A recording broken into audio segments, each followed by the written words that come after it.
American POWs tell their stories of captivity in Iraq as the Baker diplomatic mission scores in Syria and heads for Moscow. This is NBC Nightly News with Tom Brokaw. Sitting in for Tom tonight is Jane Pauley.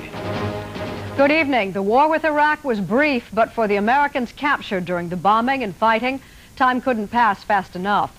Today, some of those who were prisoners talked about their ordeals. NBC's Pentagon correspondent Fred Francis reports. There was no way to measure the joy of being home for the freed Americans, even if home for this week was a military hospital near Washington. The Navy and Marine pilots told how they were shot down and captured and of their fear. And I looked back and there was a white-hot missile with a white trail of smoke coming at me really much too quickly. I happened to land in a Iraqi infantry position, so there wasn't a whole lot of chance for escape and evasion training to be practiced. When they didn't shoot at me right away, I figured I had a fighting chance. Many, like Lieutenant Jeffrey Zahn, one of the first captured, were beaten and forced to denounce their country on camera. I think our leaders and our people have wrongly attacked the peaceful people of Iraq. Today, Zahn said 90% of the time he believed he would be killed, but he never believed Americans would brand him a traitor. As far as the Americans were concerned, I had enough faith in the Americans to know that anyone that saw this was going to go, that's ridiculous, you know.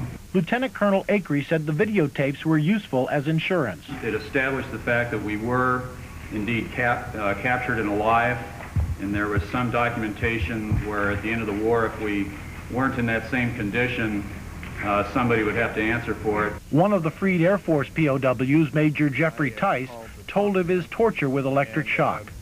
Basically, I had some wires wrapped around my ears and under my chin, and was shocked periodically during early captivity when they were trying to coerce me into making a videotape.